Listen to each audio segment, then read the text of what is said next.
नमस्कार, मैं प्रदीप तिवारी, जनशोध न्यूज़ में आपका स्वागत है।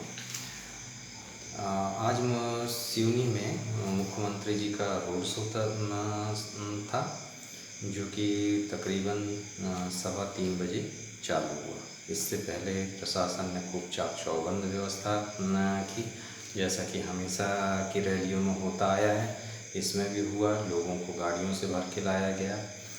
प्रशासन ने अपनी नाकामियाँ छुपाने के लिए जो पूरे नगर में जहाँ पे गंदगियाँ थीं, जहाँ पे अ, कुछ ऐसी व्यवस्थाएं थीं जिससे कि उनकी नाकामी दिख सकती है, उनको हरे फट्टे से बाकायदा ढक दिया गया था। कुछ रोडों का तुरंत निर्माण कराया गया था, जैसे आशीर्वाद शोरूम के सामने की रोड को बेहतर किया गया। पूरे शहर में चूना डाला हुआ था, जो कि होता आया है, होता रहेगा। इसी तरीके से सारी व्यवस्थाएं की गई। जब मुख्यमंत्री के संज्ञान में मीडिया के माध्यम से उस एक महिला के सामने जिसका कि घर को हरे पट्टे से ढक दिया गया था, चूँकि वह अच्छा नहीं दिख रहा था, जब संज्ञान में आया तो मुख्यमंत्री जी ने वक्त की नज़ाकत को समझते हुए उन्हें मकान के लिए राशि स्वीकृत की। ये पहले भी किया जा सकता था, मगर बहरहाल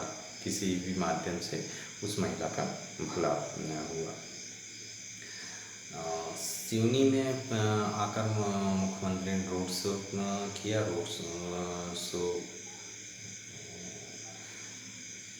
में सारे समय उनके साथ में जो विधायक थे वो साथ में रहे, और जो बीजेपी के अध्यक्ष हैं वो पूरे समय उनके साथ में रहे। और उन्होंने आकर मंच पे कहा कि सिवनी की जनता ने मुझ पर विश्वास जताया है। मैं आपको वचन देता हूँ कि मैं उसका पूरा सम्मान करूँगा, और हम सब परिवार के सदस्य के रूप में ही काम करते हैं। उन्होंने कहा कि हम लाडली लक्ष्मी योजना, जिसका कि उन्होंने मास्टर स्ट्रोक के रूप में इस्तेमाल किया है और सारी जगहों में वो बता रहे हैं, तो उन्होंने बोला कि मैंने अभी 1,000 रुपये इसमें चालू किया है, इसे बढ़ा के 12,500 रुपये, फिर 12,500 रुपये, 1,500 रुपये, 1,750 रुपये, 2,000, 2,250, 2,500, 2,750, और इस तरीके से हम 3,000 पर इसको ले जाएंगे। 12वीं पास विद्यार्थी को 75% मिलने पर हम 25,000 लैपटॉप के लिए देंगे। उन्होंने ये भी कहा कि कमलनाथ ने इस गवर्नमेंट बनने पर इस योजना को उन्होंने बंद कर दिया था। जो महिलाएं गाँव में मजदूरी का काम करती हैं और प्रसव काल में वो रेस्ट नहीं कर पाती, उनके लिए उन्होंने 4,000 जो दिया है उसका भी उन्होंने यहाँ पे उल्लेख किया। किसानों के लिए उन्होंने बताया कि हम 6,000 रुपये दे रहे हैं। केंद्र सरकार जो 6,000 रुपये दे रहा है उसमें हम भी अपना योगदान देंगे और 6,000 रुपये उसमें देंगे। उन्होंने पुराने समय की कांग्रेस गवर्नमेंट के बारे में भी बताया कि रोड के बारे में उन्होंने आज बड़े ही मूड में थे, तो उन्होंने कहा कि गाड़ी खाए हिचकोले, हड्डा पसरस रे डोले, याद आए शंकर भोले। इस तरीके से उन्होंने दिग्विजय सिंह के समय के शासन की लोगों को याद दिलाई। बिजली के मुद्दे पर उन्होंने कहा कि लोग बाग लालटेन से पढ़ते थे, और मैंने आज ये परिवर्तन प्रदेश में लाया है। बीजेपी की गवर्नमेंट ने प्रदेश में ये परिवर्तन लाया है।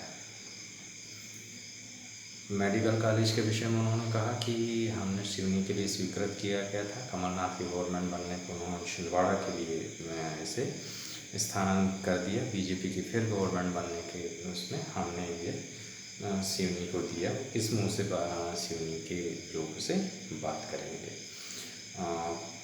जो आज के समय में सबसे बड़ा मुद्दा जो है बेरोजगारी है, उसके लिए उन्होंने ये कहा कि हमने 1,000 पदों की भर्ती जारी है अभी हमारी, और हमने लगभग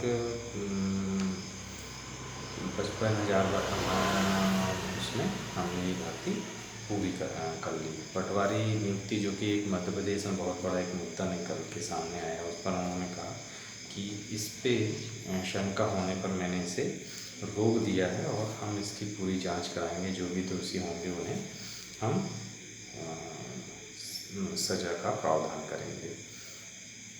उद्यम क्रांति का उल्लेख किया कि इस माध्यम से हम उन्हें लोन दिलवाएंगे, जो कि जिसमें जो गारंटी है वो सरकार देगी। अब सारा सरकार की गारंटी वाली योजनाओं में कितना लोन अभी तक लोगों को मिला है, ये भी एक देखने का विषय है। सीखो कमाओ योजना में उन्होंने कहा कि लोग बाग इसमें सीखेंगे और सीधे जिस उसमें सीखेंगे उसी में वो रोजगार में लगेंगे। साइकिल के लिए उन्होंने कहा कि वो खरीद के देते थे, तो जिसमें लाने ले जाने में लोगों को दिक्कत होती थी, तो हम सीधे उनके खाते में 4,500 रुपये डाल देंगे।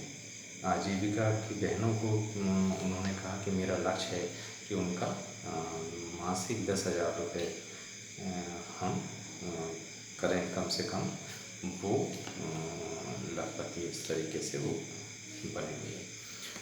एक जो योजना उन्होंने अभी की है कि जो 1 लाख करोड़ से 2 करोड़ तक के जो